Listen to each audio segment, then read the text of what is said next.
Cumprimento os irmãos com a paz do Senhor. É sempre um prazer estar aqui, mais uma vez, para falar a respeito da Escola Bíblica Dominical. Hoje falaremos da lição de número 8, que é a disciplina na igreja. E a pergunta que fica para nós é: qual a importância da disciplina? Um filho que falha, que erra, o pai tem que disciplinar?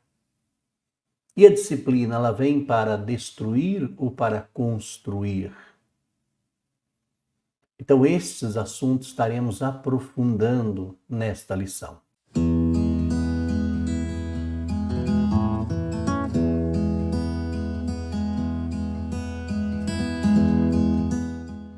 A paz do Senhor. Eu sou o pastor Valcir, da Assembleia de Deus, Ministério Jardim Iva. Se você é novo por aqui, não se esqueça de se inscrever no canal, deixar o seu joinha, para que o YouTube possa lhe avisar sempre que postarmos um vídeo novo.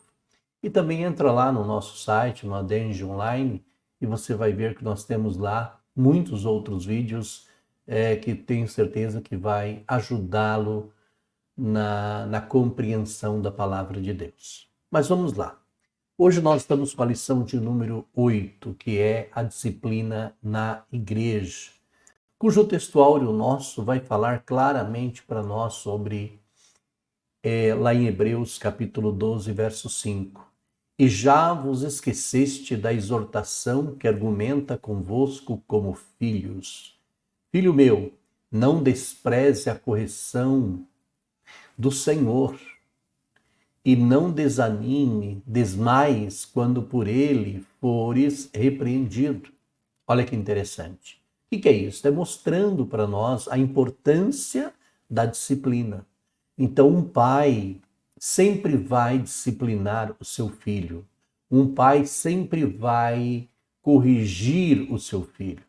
Lembrando uma coisa muito dita pelo pastor Josué Gonçalves: essa disciplina tem que ser bíblica, tem que ser aquela que está dentro da Bíblia. Não é uma disciplina criada, inventada na cabeça de qualquer líder. Não. Tem que ser uma disciplina bíblica. A nossa verdade prática diz: a disciplina cristã é uma doutrina bíblica necessária, pois permite ao crente refletir o caráter de Cristo. Olha que interessante.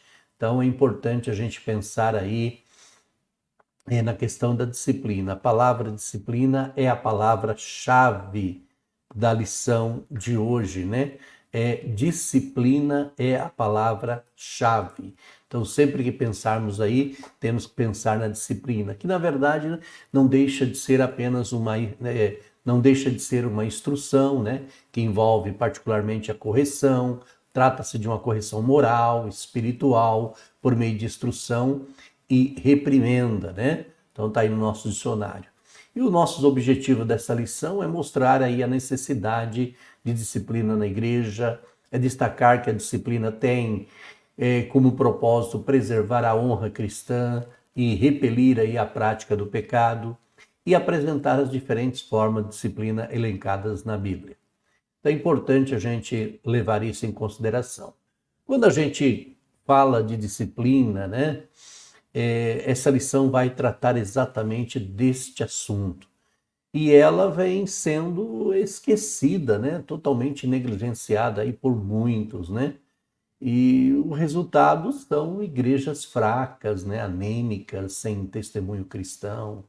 Então a disciplina cristã, ela é um processo aí formativo, né, no caráter cristão e em todas as modalidades corretivas. Porque veja bem, se uma pessoa peca, se uma pessoa falha e ela continua falhando e não existe nenhum tipo de conversa, nenhum tipo de bate-papo, nenhum tipo de correção, ela continua. E isso vai se alastrando e ela vai achando que isso é natural e ela vai envolvendo outras pessoas.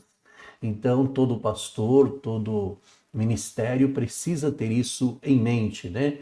Ter esse corretivo, né? Que corrige, que serve aí para endireitar, colocar na linha, né? Então é importante aí essa questão.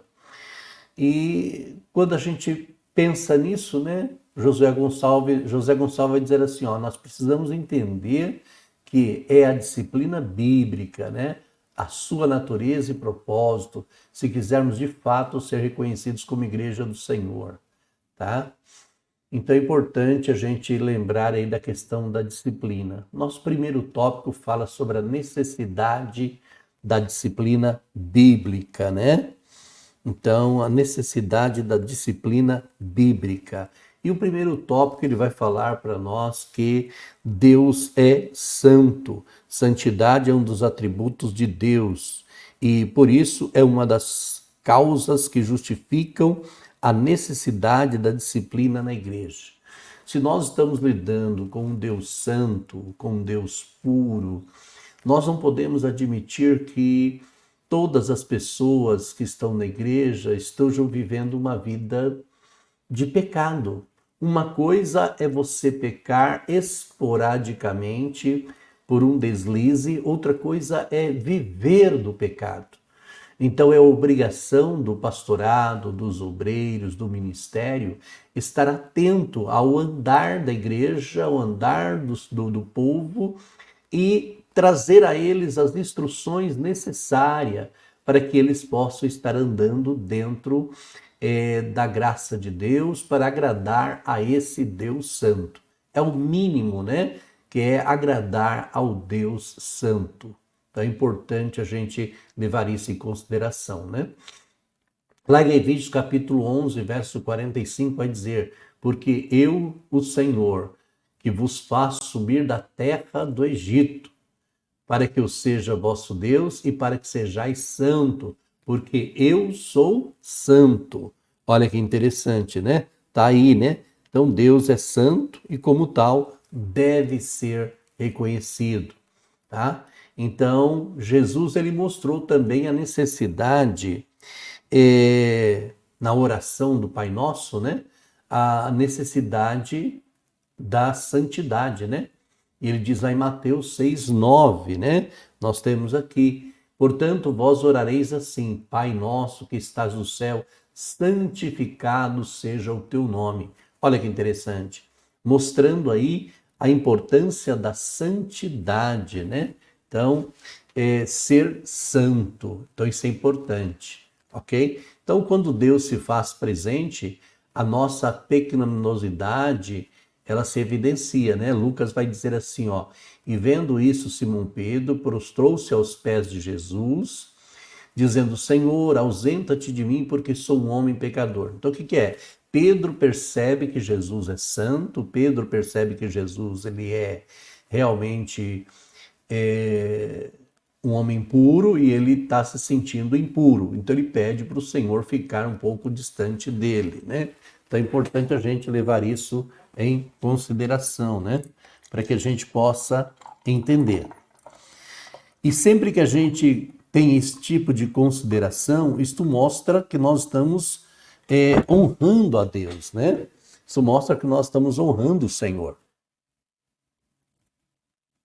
E o contrário é também considerado desonra, né? Então, quando não privilegiamos a santidade, nós estamos desonrando o Senhor.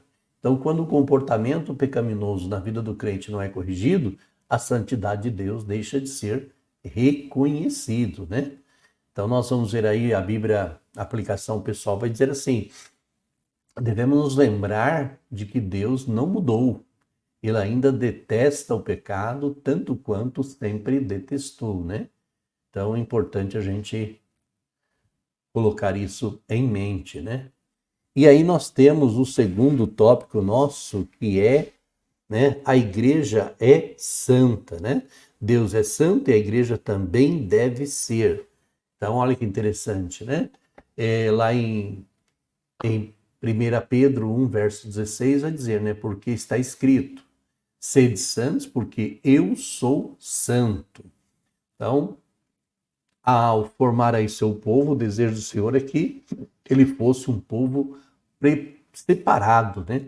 Então, a palavra traduzida como santo possui aí o sentido de separado, consagrado, né? E quando a gente fala em consagrado, nós estamos falando de uma pessoa que se entregou para Deus, né? que se dedica a servir ao Senhor, dedicado, devotado, né? Aquele que separa do mal, se dedica ao serviço divino. Então, isso é o que nós chamamos de separado. E o terceiro tópico nosso vai falar sobre a igreja,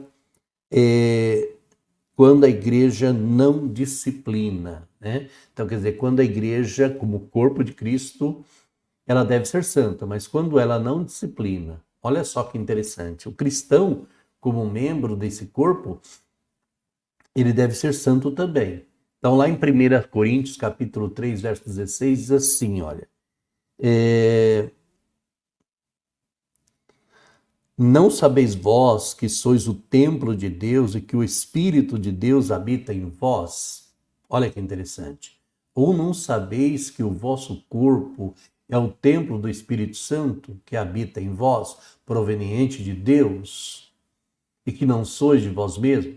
Então, Paulo, escrevendo à igreja de Corinto, deixa claro que eu e você, nós não somos um qualquer.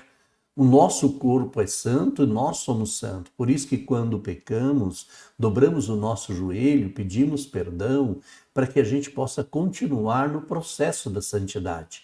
Então, cada crente precisa ter essa responsabilidade, esse sentimento e esse cuidado com a vida espiritual, para que sempre que ocorrer alguma falha, correr e já pedir perdão ao Senhor, né? Então a falta de disciplina, ela embota essa identidade, né? Então lá, o que seria embotar? Seria fazer perder, né? Ou perder aí a força, o vigor, o debilitar, né? Enfraquecer. E não é isso que Deus quer para nós, né? Então surge aí o crente mundano, né? Que pecou e ninguém falou nada, ninguém disse nada, ou ele ouviu e não deu ouvido à correção, né? Porque nós lemos lá no texto áureo que diz que não desmaieis quando por Deus for corrigido. Então, a correção, ela é um pouco amarga, né? E nós não queremos ser corrigidos. E muitas pessoas não querem ser corrigidas. Mas a correção é de suma importância para mostrar aí o amor de Deus para conosco. Então, a falta de disciplina, ela destrói, né? O limite aí entre o sagrado e o profano. Então é importante que a disciplina venha para nos manter no caminho do Senhor. Uma igreja que não disciplina seus membros torna-se totalmente mundana. Olha o que diz lá em Apocalipse capítulo 3, 19. Eu repreendo e castigo a todos quanto amo. Sê, pois, zeloso e arrepende-te, né? Então olha a importância aí da disciplina, né? Então disciplinar não é banir, né? Mas é ensinar, tendo como base aí o amor, a santidade, sabedoria e tornar santo, mais santo ainda, né? José Gonçalves vai falar assim, ó, sendo uma doutrina bíblica, a questão disciplinar não se encontra na esfera de uma preferência pessoal. Falei lá no início, né? Ah, não é? Veio na minha cabeça aqui uma forma de andar, de ser, não. Tem que ser bíblica, né? A disciplina, ela é bíblica. Então, resumindo aí esse tópico para nós, santidade é um dos atributos de Deus, né? É por isso e é uma das causas que justifica aí a necessidade da disciplina na igreja. O nosso segundo tópico aqui vai falar sobre o propósito da disciplina bíblica. E ele vai mostrar manter a honra de Cristo, frear o comportamento pecaminoso e não tolerar a prática do pecado, com 3 tópicos. Então, manter a honra de Cristo. Olha aí o propósito da disciplina. Manter a honra. Já falei há poucos minutos atrás sobre isso, né? Então, quando o pecado não é tratado na vida do crente, Cristo é desonrado. Romanos vai falar sobre isso. O nome de Deus é blasfemado entre os gentios por causa de vós. Então, é importante. O que é honra? Reputação, dignidade, integridade, né? Então, é importante a gente levar isso em consideração. Se não corrigido, o comportamento pecaminoso, ele compromete aí todo o testemunho cristão. Paulo, ele censurou a igreja de Corinto por não ter aí uma resposta enérgica, né? Condenando a prática pecaminosa de um de seus membros. Olha lá em 1 Coríntios 5:2. Estais inchado e nem ao menos vos entristeceste por não ter sido dentre vós tirado quem cometeu tal ação. Então tem alguém dentro da igreja falhando, pecando, chame ele com mais algumas testemunhas, aconselha, mostra o que está acontecendo, para que ele possa se consertar, ok? Não é possível alguém adotar um comportamento pecaminoso sem que, com isso, incorra em julgamento divino. É importante que a gente possa analisar isso, ok? Portanto, qualquer que comer este pão ou beber o cálice do Senhor indignamente, será culpado do corpo e do sangue do Senhor. Examina-se, pois, o homem a si mesmo, e assim coma deste pão e beba deste cálice. Porque o que come e bebe indignamente, come e bebe para sua própria condenação, não discernindo o corpo do Senhor. Por causa disso, há entre vós muitos fracos e doentes e muitos que dormem. Porque se nós nos julgássemos a nós mesmos, não seríamos julgados. Mas como somos julgados, somos repreendidos pelo Senhor, para não sermos condenados com o mundo. Portanto, meus irmãos, quando vos ajuntais para comer, esperai uns pelos outros. Mas se alguém tiver fome, coma em casa, para que não vos ajunteis para condenação. Quanto a demais coisas, ordená-las-ei quando for ter convosco. Mais uns poucos tenho contra ti, porque tens lá os que seguem a doutrina de Balaão, ao qual ensinava Balaque a lançar tropeços diante dos filhos de Israel, para que comesse do sacrifício da idolatria e se prostituísse. Assim tens também os que seguem a doutrina dos nicolaítas, aqui o que eu aborreço. Está lá Apocalipse 2, 14 e 15. Então olha aí, o primeiro texto lá de 1 Coríntios 11 é o da Santa Ceia, né? Mostrando a importância aí de cada um ter essa preocupação, né? De andar nos caminhos do Senhor e se olhar no espelho, estou errado, estou fazendo a coisa errada, preciso me consertar, né? Então, quando José Gonçalves vai dizer, quando nenhuma atitude é tomada diante de um pecado cometido, a santidade de Deus ela é afrontada, né? Então é importante a gente colocar isso em prática. Segundo tópico diz frear o comportamento pecaminoso, né? Então, a de se frear o comportamento pecaminoso. Aí, olha, outro propósito da disciplina cristã está no fato de que ela põe um freio no comportamento pecaminoso, né? Olha que interessante. Então, o pecado é algo extraordinariamente aí contagioso, passa de um para outro, né? E ele tem o poder de se alastrar aí com parece uma pandemia, né, que nós já tivemos aí em 2020, né, como o caso do Covid, como passou rapidamente aí, em pouco tempo, milhões de pessoas estavam contaminadas. Então, o pecado é semelhante a uma pandemia. Então, precisa ser corrigido. Então, 1 Coríntios 5,6 diz, não sabeis que um pouco de fermento faz levedar toda a massa? Então, é importante aí que, né, a gente leva isso em consideração.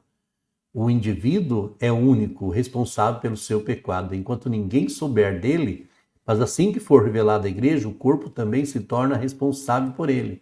Se for tolerado, fica claro que contaminará os outros. Entendeu? Então,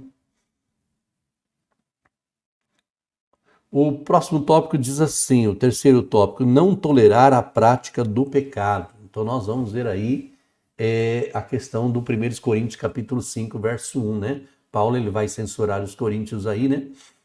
Não adotaram aí medida alguma contra a prática do pecado de um de seus membros. Por isso que ele vai dizer lá em 1 Coríntios 5, 1 e 2. Geralmente se ouve que há entre vós fornicação, e fornicação tal, qual nem ainda entre os gentios, como é haver quem abuse da mulher de seu pai.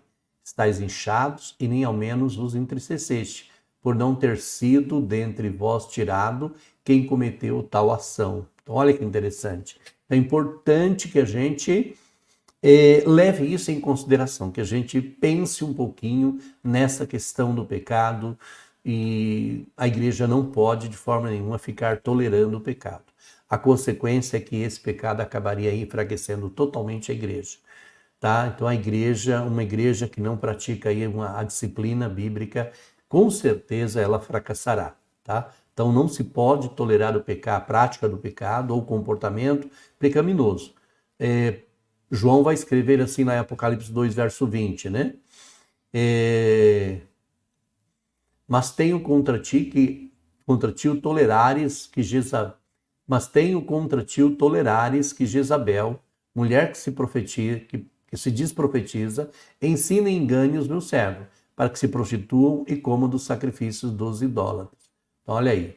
Então, não é só repreender, mas é tolerar, né? Então, é importante aí, né? Léo Petro vai dizer assim, os homens acreditam que a indiferença para com o pecado é o mesmo que o amor divino, mas é algo totalmente diferente. A palavra de Deus nos diz para odiar o mal, né? Então é importante que a gente coloque isso em prática, né? Então o propósito da disciplina cristã está no fato de que ela mantém a honra de Cristo na conduta do crente e põe aí um freio no comportamento pecaminoso. Aí nós temos aqui o ponto 3, né? Nosso ponto 3 vai falar aí as formas de disciplina na igreja, né? E aí ele vai apontar a disciplina como modo de correção, a disciplina como forma de restauração e a disciplina como modo de exclusão. Então ele vai apresentar aí esses 3 tópicos. E como modo de correção, ele vai colocar aí que a correção contribui aí para o crescimento e a formação do caráter cristão, né? Hebreus escrevendo, porque que filho há a quem o pai não corrija? Então é importante, né? O pai está sempre corrigindo, olhando de fora, vendo o que está acontecendo e chamando o filho para conversar e dizendo, olha, está acontecendo isso, isso, isso, é importante a gente corrigir. Então todos os crentes aí tiveram de ser corrigidos em algum momento. Se alguém não é corrigido, trata-se aí de um bastardo, né? Não é filho. Então Hebreus vai falar, mas se estáis sem disciplina, da qual todos são feitos participantes, sois então bastardos e não filhos. E todos nós queremos ser filhos de Deus, portanto não vamos desmaiar diante da correção, diante dos aconselhamentos da palavra de Deus para com a nossa vida. Pedro ele teve que ser corrigido por Paulo quando adotou aí uma atitude errada, né? Nós vamos ver lá em Gálatas 2, verso 11. Chegando Pedro a Antioquia, lhe resisti na cara porque era repreensível. A palavra repreensível quer dizer digno de repreensão, tá? Porque antes que alguns tivessem chegado da parte de Tiago, comia com gentios. Mas depois que chegaram, se foi retirando e apartou deles, temendo os que eram da circuncisão. E os outros judeus também dissimulavam com ele, de maneira que até Barnabé se deixou levar pela sua dissimulação. Mas quando vi que não andavam bem e direitamente, conforme a verdade do Evangelho, disse a Pedro na presença de todos, se tu, sendo judeu, vive como gentios e não como judeu, por que obrigas os gentios a viverem como judeus? Então, Paulo chama a atenção claramente de Pedro, porque percebeu que ele estava fazendo a coisa errada. Olha, se entre os primitivos da igreja, né, tinha esse comportamento, por que nós não vamos ter um comportamento semelhante para ajudar os irmãos a andar no caminho do Senhor? Então, esse comportamento aí é uma maneira de ser, de se comportar, né? Então, quando o crente comete alguma falta e não é corrigido, a tendência é que isso acabe se tornando um comportamento, tá? Então, o alvo da disciplina é levar quem pecou à restauração e à reconciliação. Irmãos, se algum homem chegar a ser arrependido em alguma ofensa, vós que sois espirituais, encaminhai o tal com o espírito de mansidão, olhando por ti mesmo, para que não sejas também tentado, né? Então, é importante que a gente tome todo o cuidado nessa questão. Então, quem ama seus filhos aí, né, em maior intensidade, quem ama seus filhos em maior intensidade? Vem uma pergunta, né? O pai que permite que os filhos façam algo que os prejudicarão ou aquele que corrige. Logicamente que é aquele que corrige, né? Segundo tópico diz a disciplina como forma de restauração, né? Então a palavra traduzida como encaminhar o tal significa restaurar, né? Olha Gálatas dizendo assim, irmão, se algum homem chegar a ser surpreendido em alguma ofensa, vós que sois espirituais, encaminhai o tal com espírito de mansidão, olhando por ti mesmo, para que não sejais tentado. Então Paulo escrevendo à igreja dos Gálatas, falando sobre isso, né? Então é importante aí a questão dessa restauração, né? Que na verdade é consertar, é refazer, né? É reparar. Então é usado também aí para se referir aos reparos das redes de pesca, né? Olha, Mateus 4:21 diz: E viu outros irmãos, Tiago, filho de Zebedeu, João, seu irmão, num barco com Zebedeu, seu pai, consertando as redes, chamou, né? Então o sentido aí é fazer com que a pessoa atingida pelo pecado seja restaurada ao seu anterior estado de bem-estar com Deus. Então a rede de pesca aí volta a sua utilidade após ser consertada. E a disciplina cumpre aí o mesmo papel para com a pessoa ferida, né? Para restaurar o ferido, melhor dizendo. Paulo vai escrever à igreja de Corinto, dizendo: basta ao tal esta repreensão feita por muitos, de maneira que, pelo contrário, deveis antes perdoar-lhe e consolá-lo, para que o tal não seja, de modo algum, devorado de demasia tristeza, pelo que vos rogo que confirmeis com ele o vosso amor. Então, eu diria que é até assim a questão do bate e assopra, né? Então, ao mesmo tempo que a gente vai corrigir, mas também não vamos ser duro demais, né? Então, seria mais ou menos aí o fazer a ferida e curar, né? É mais ou menos por aí. Faz a ferida, doeu, é amargo a correção, mas aí a gente entra com um bálsamo, né? Com uma palavra de amor, e com certeza vai ser muito bem-vinda a essa pessoa. Então a correção aí que Deus impõe nos dá oportunidade cada vez mais, né? Novas aí para exercitarmos espiritualmente. E terceiro tópico fala sobre a disciplina como modo de exclusão, né? É também conhecido como cirúrgica, né?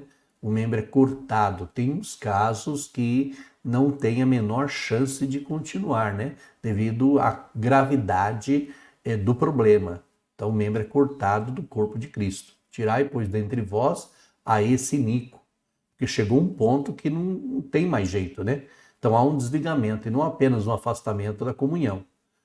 Mateus vai dizer assim: em verdade vos digo que tudo que ligardes na terra será ligado no céu, tudo que desligardes na terra será desligado no céu. Então é importante a gente ter um momento que vai chegar algum momento que pode ser que isso aconteça. Então o indivíduo aí perde aí a condição de membro pelo desligamento. E se não as escutar, diz a igreja, e também não escutar a igreja, considera-o como um gentio publicano. Então esse desligamento aí corta totalmente o vínculo, né, da comunhão entre o membro e a igreja. Então a disciplina ela faz parte, ela faz com que a pessoa atingida pelo pecado ela seja totalmente restaurada ao seu estado anterior, né, e tenha aí um bem-estar com Deus. Fiquem todos na paz do Senhor, que Deus abençoe cada um de vocês.